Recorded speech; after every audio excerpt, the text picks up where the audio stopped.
mapanira, madumi,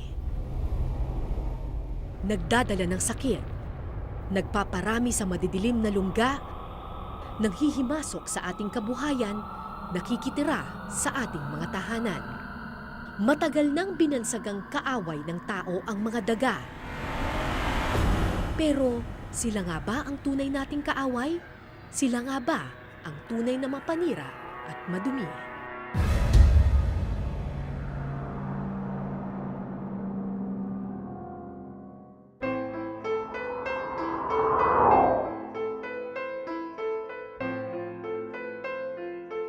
Baguhang dokumentarista pa lamang ako nang una kong bisitahin ang mga tenement house ng Vitas Tondo. Hindi ko malilimutan ang mga naglalakihang daga na bumulaga sa akin sa Vitas, isang low-cost housing project na isa rin sa mga lugar sa Maynila na may pinakamaraming daga. Noong 2006, nagpunta rin ako dito sa same place na to, yung tenement houses dito sa Vitas. Pero pag tiningnan ko ngayon, parang halos walang pinagbago. Natatandaan ko dati nung pumunta ako dito, yung pagitan ng mga buildings, doon tinatapon yung mga basura nila. Isa itong building, this is the other building, so ganun pa rin nga.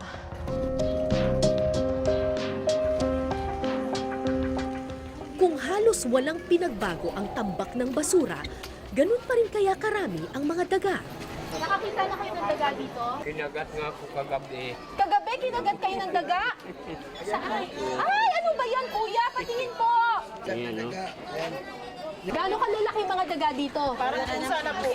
Parang pusa? Sabay nga sila ng pusa kumakain sa likod. Pusa sa kadaga magkasama. Hindi natatakot yung daga sa pusa? Hindi na po kasing Hindi natakot. Kasing laki na po siya ng pusa. Pusa pa nga natakot sa daga eh. Matalim yung ipin eh, kasi yung halublak nangangap-ngap nila.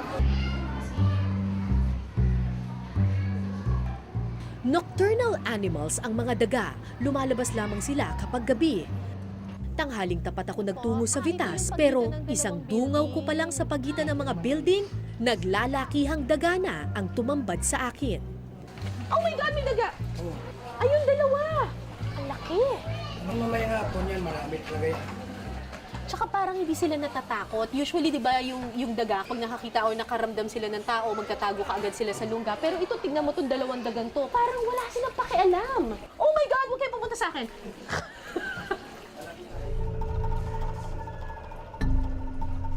Sinundan ko ang pinagtaguan ng mga daga at isang butas na tubo ang aking nakita. Yung drainage nila may butas, mukhang ginawa rin ito ng daga. So, it's possible na pwedeng dumadaan dito yung mga daga at dumidiretso papasok doon sa loob ng bahay.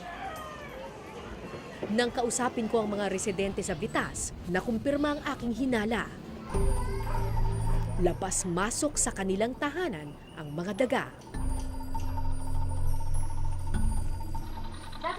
Hinanap ko ang posibleng pinaglulunggaan ng mga daga. At sa kusina, may malalaking butas sa dingding. Ganyan. Tapos minsan dito. Dito sila dumadaan. Oo, dito. Diyan sila dumadaan. Tapos dito. Oo, diyan. Nag-agaan sila. Pero ang tanong, saan sila nanggagaling? Sinilip ko ang labas ng unit ni Aling Emerlita at nasa itaas lamang pala ng tambakan ng basura ang kanyang kusina. Nung ginawa nung 1990 itong mga tenement building na ito, pader lang siya na straight na ganyan. Parang yung nakikita ninyo dito. Straight lang siya na ganyan. Kaya walang dadaanan yung mga daga papasok dun sa mga unit. Pero mismong yung mga tao na rin, yung gumawa ng kanilang sariling paraan para magkaroon ng extension yung kanilang mga unit. Kung makikita ninyo itong extension na ito, ang dami niyang butas, ang dami niyang lagusan, ang dami niyang kapitan. At ito ngayon yung nagiging daanan ng mga daga para makapasok sila sa bahay ng mga residente dito. Brown rat o sewer rat ang klase ng daga na makikita sa mga syudad. Isa ito sa mga pinakamalaking klase ng daga sa buong mundo. Maaari itong lumaki ng hanggang 15 inches o mahigit isang talampakan. Kasi ang characteristics niya is, tinatawag natin siyang great swimmer. Kumbaga kasi itong mga to talagang nasa suwi sila, nasa ano sila, nakakalangoy sila. Unlike na ibang rat na hindi ganun kaano pagdating sa paglangoy nila. Ano po ang kaibahan nitong mga ganitong daga doon sa mga dagang bukid? Ma'am, pareho lang po sila.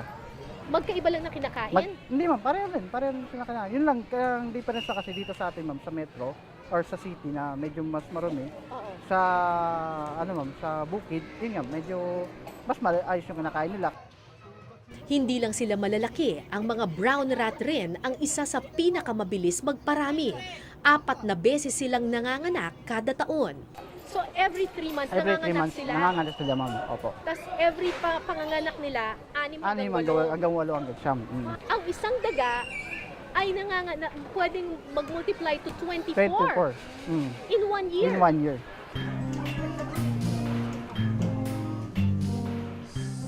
Sa isang pag-aaral, napag-alamang sa kada isang tao sa Metro Manila, may katumbas na 12 daga. Tinatayang nasa 50,000 ang taong nakatira sa Vitas Tenement Houses sa Tondo. Kung gayon, aabot sa 600,000 ang mga dagang nakikitira rin dito. At sa dami ng pagkain at pwedeng pagluggaan sa Vitas, hindi malayong madagdagan pa ang dami ng peste dito. Pag marumi, ibig sabihin, maraming daga. Pag maglilinis po tayo, ang daga, hindi rin po pupunta sa atin. Pag may basura, kahit nahulihin mo pa sila araw-araw, Yes, ma'am, continuous pa rin yun, ma'am. Marami pa rin. Kung naubos na natin daga dito, mag-a-attract pa rin siya kasi marumi yung lugar. Kung bagay magagaling sa ibang lugar, pwede pumunta rito. tingnan mo to. Inisa-isa ko ang mga bahay sa tabi ng ilog. Punong-puno ng basura ang ilalim, pati ang paligid nito. Pag from here sa hindi mo makikita yung basura, pero pag sumilip ka sa ilalim ng mga bahay, ayun. Oh my God, ang dami. Doon mo na makikita. Tapos dire-diretso siya doon sa river. Bukod sa kanilang galing sa paglangoy, magaling ring maghukay sa lupa ang mga sewer rats. Ah, yan ang mga lungga nila. Nakatira sila doon lang sa ilalim ng tirahan ng mga tao. So parang ang nangyayari, yung kinakain ng mga tao, tinatapon lang nila sa ilalim nila. So yung mga daga, naghihintay lang ng pagkain doon sa ilalim. Tay biyaya. Hintay biyaya. Oo, siyempre nag-aabang na ako, tatapon na to kahit di maubos to. Kasi kahit marumi kakain sila. Ang oras natin ngayon ay 5:47 na ng hapon. So nakikita mo yung langit, magdidilim na siya. Ito daw yung oras na lumalabas na yung mga daga para kumain sila.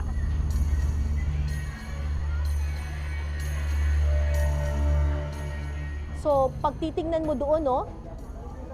Very easy, makakakita ka agad ng daga. May isa na akong daga na nakikita doon. Sabi ng mga taga rito, pinakaaktibo raw ang mga daga kapag gabi. Sa oras kung kailan tayo tulog, sa oras na pinakatahimik at madilim, siya ring oras ng kanilang pag-atake. Kayanin ko kaya ang mga maliliit na halimaw ng dilim?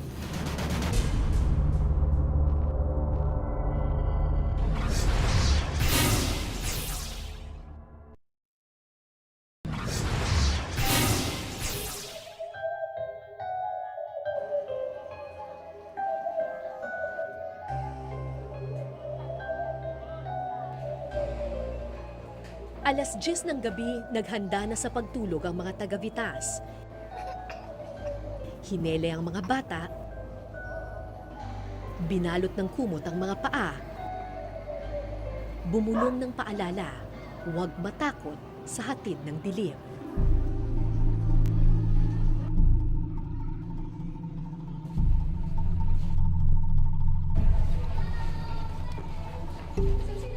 Andito na tayo ngayon dun sa rooftop. And supposedly dito tayo magpapalipas ng gabi.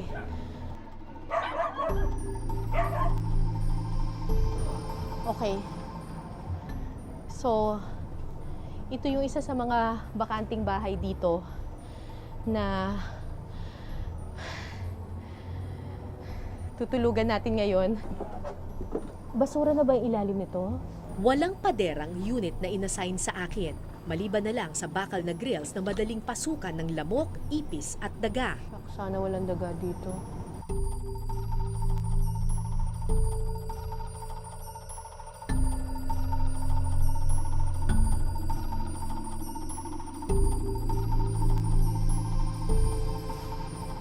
Oh my God! Ba't ang daming ipis?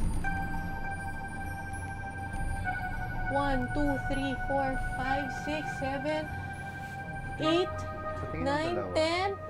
Ayun pa oh.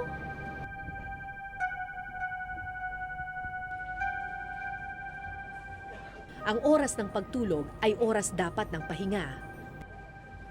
Pero sa mga lugar tulad ng Vitas, hindi ko magawang maging panatag. Semento. Ano ba itong butas na to? Wala, semento lang. Oh God! May mga ano sa ilalim eh. Ano yan? Mga ipis. Tsaka may mga... Oh God, hindi kaya dumadaan dito yung mga daga?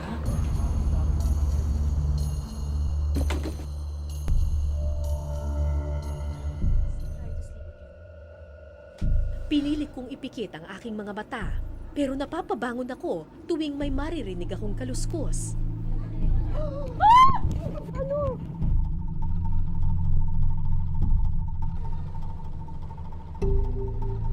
Nang lumalim ang gabi, unti-unti ring gumapang ang aking antok at nakalimutan ang aking takot.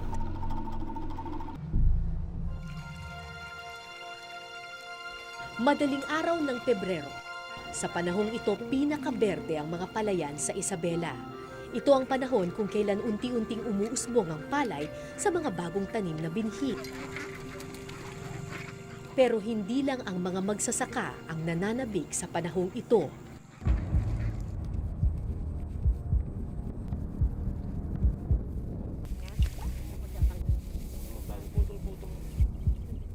So yung nakikita ninyo dito sa palay na to, tingnan nyo, parang bungi-bungi yung nandun sa may gitna. Dapat yan, parang ganito na magkakadikit. Pero yung doon, parang bungi-bungi na siya kasi kinainan na siya ng mga daga. Kung tutuusin, maswerte pa ang palayang ito dahil sinira lang ito ng mga daga. Pero ang palayan ni Mang Danilo, wala talagang iniwan. Nung una, ma'am, konti lang kinain lang. Nung unang gabi, konti lang. So, nung pangalawang gabi, ma'am, talagang inubos lahat. Kinain lahat, walang naiwan? Walang naiwan, ma'am. Eh, Kaya, ilang ektarya yun? kung itatanim lahat yun, ma'am, pang 2 hektarya. 2 ektarya ang kinain nila? Ang 2 ektaryang sinira ng mga daga katumbas ng 6,000 piso. Malaking halaga na nawala sa isang iglap.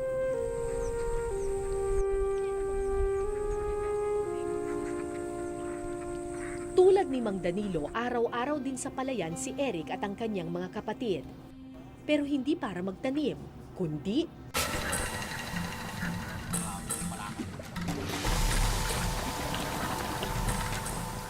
Yan na, yan na. Yan na.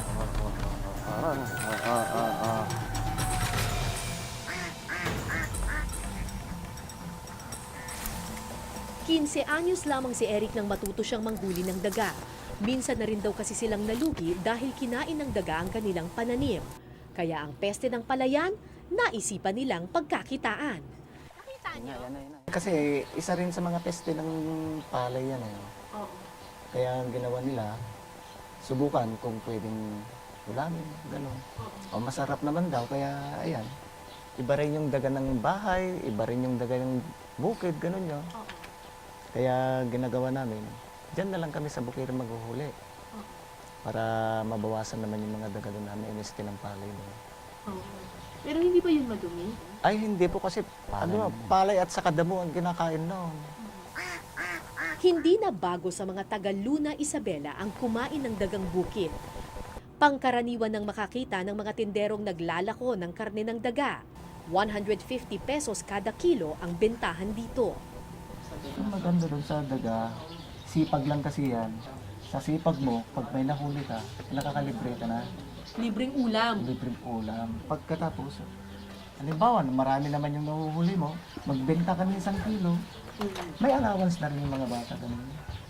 Kaya araw-araw sinusuyod nila Eric ang mga pilapil. So actually perfect ito para sa mga daga na habitat kasi malapit sa water source, tapos yung dun sa kabilang side, yun yung pagkain na nila, yung palay, tapos masukal pa siya. So usually gumagawa sila ng mga butas dito sa mga lupa dito. Panabas mo nga eh. May laman na ba yan? May laman yan sa loob? Kung ang mga dagang syudad nakatira sa mga kanal at imburnal, ang mga dagang bukid gumagawa ng tunnel system o mga butas sa pilapil. So ang ginagawa nila ngayon, tinatakpan nila yung ng lupa, yung ano, ng putik, yung butas. Ifa-flood nila yung tunnel kasi interconnected yung mga butas. So tatakpan nila yung mga opening at mag-iiwan lang sila ng isang opening lang para doon lalabas yung mga daga. Yan na, palabas na yan. Ayan, oh. 2 beses sa isang taon ang peak season ng mga daga, sumasabay sa panahon ng taniman, tuwing Abril-Mayo at Nobyembre hanggang Disyembre. Oo, marami. As in, gaano karami?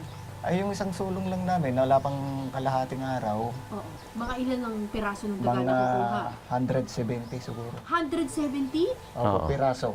Isang araw lang? Isang araw lang. Ala pang isang araw, no? Hanggang tanghali lang yun. Paminsan-minsan nakakaalpas sa lambat ang mga daga, kaya kailangan ng gumamit ng mabibilis nilang kamay.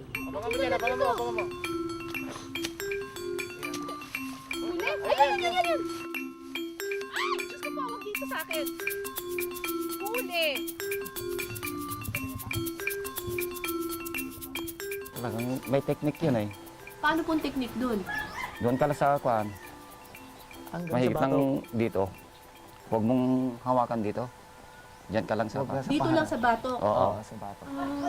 Eh, di ba kayo natatakot? Baka makagat kayo? Hindi, nakakat na oh. 2 araw pa lang ito. 2 araw pa lang yan? Oo, wala na. O, hindi ba kayo nilagnat? Hindi. Wala Wala. ba yung rabies? Wala. Walang sakit? Wala na.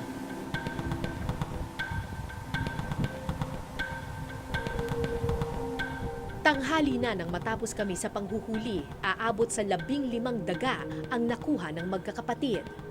Isang tingin sa mga daga, pandidiri ang agad na mananaig. Pero kung sila Mang Eric ang tatanungin, ang mga peste ng palayan ang isa rin sa mga karneng pinaka nakakataka.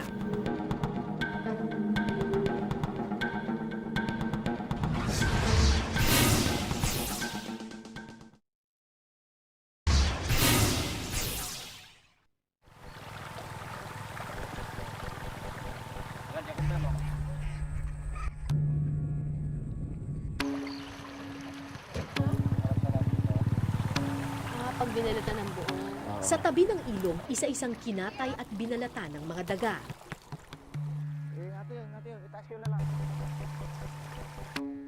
Sanay na sina Eric, animoy pangkaraniwang karne lamang ang kanilang binabalatan.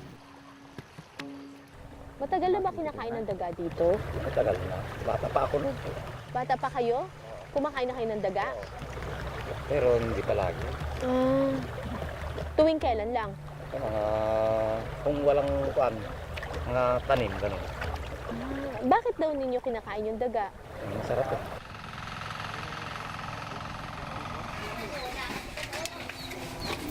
Ay, kailangan yun ng pang-chop. Ito po. Matapos tanggalin ang ulo, paa, buntot at balahibo, hiniwa nila ito ng maliliit. Ba't kailangan ganun kaliliit? Hindi maamoy. Hindi maamoy para matanggal yung lansa agad.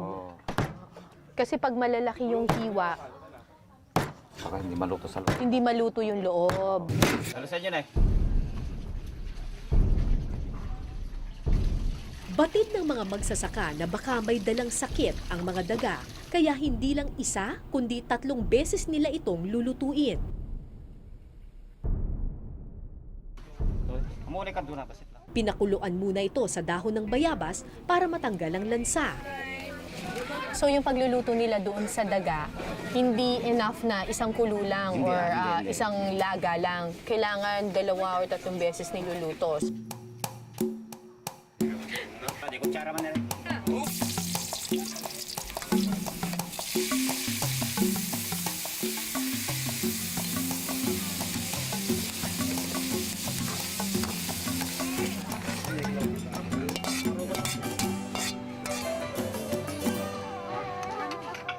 Sarap.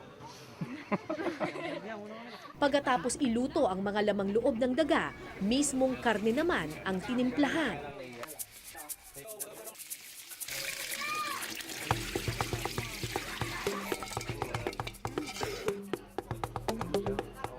Adobong daga ang balak nilang iluto, pero ang adobong ito, una munang nilaga, tapos ginisa, at ngayon pinirito pa. Kasi usually kapag, diba, mabilis lang. Hindi mabilis. Kailangan brown na brown siya talaga bago mo lalagyan ng toyo tsaka na suka.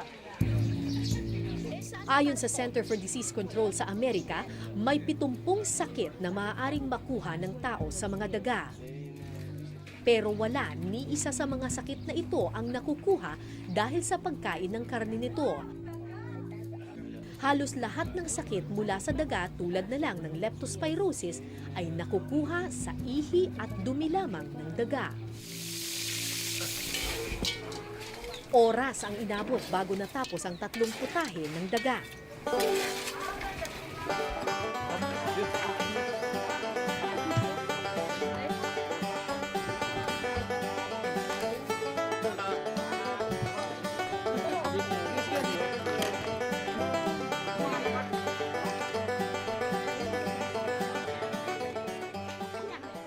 Masarap naman, di ba dito?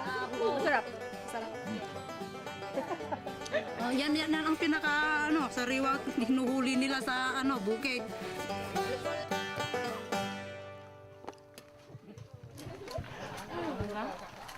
Ito ang unang beses na titikim ako ng karne ng daga. Ibon? Oo.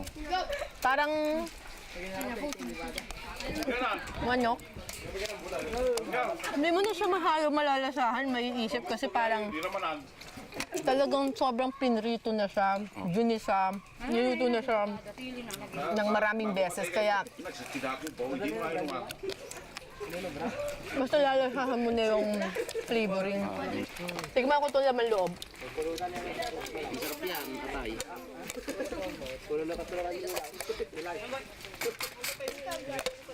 Masarap.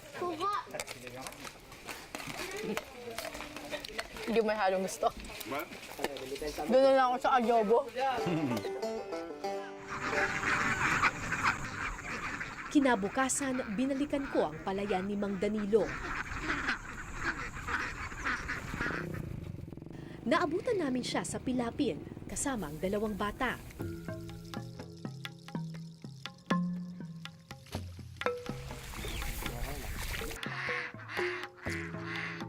Pero araw-araw man silang manghuli ng daga, sadyang hindi raw nauubos ang pesteng ito.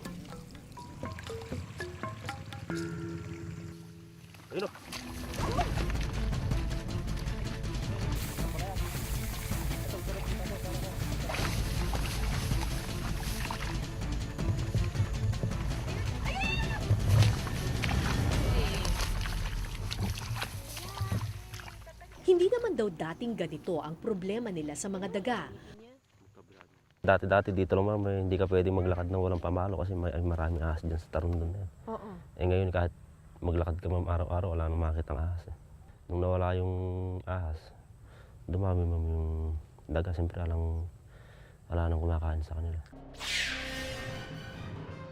Ilang beses na akong gumawa ng dokumentaryo tungkol sa mga ahas.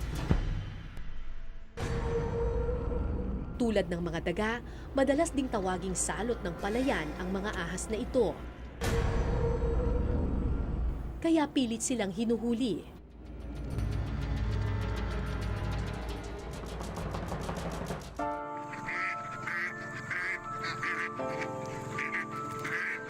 Pero ngayong naubos na ang ahas sa palayan, daga na ang naghahari dito. May balanse ang kalikasan. May dahilan kung bakit nilikha ang bawat nilalang. Ang peste sa palayan, atin rin palang kagagawan.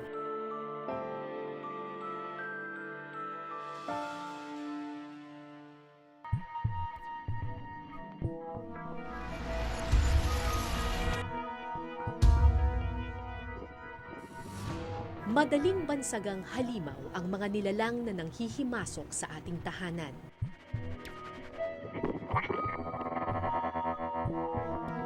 Madaling pandirihan ang mga nilalang na nabubuhay sa dumi ng ilan. Pero matapos kong makita ang mga palayan ng Isabela, matapos kong libutin ang mga iskinita ng Tondo, naitanong ko sa aking sarili, sino nga ba ang tunay na marumi? Sino nga ba ang tunay na mapanira at nagdadala ng problema? Araw-araw, halos 4 na milyong daga ang ipinapanganak.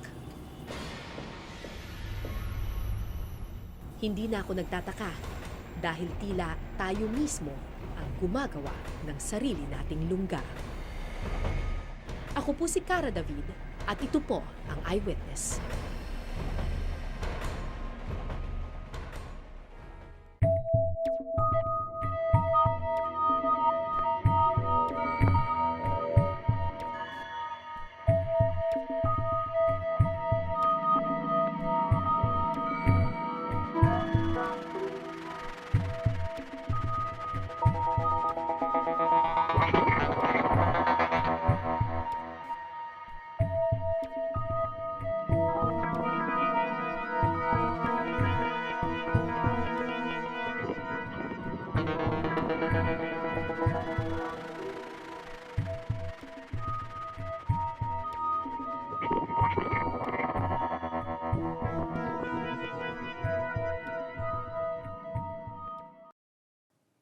Maraming salamat sa pagtutok sa Eyewitness mga kapuso.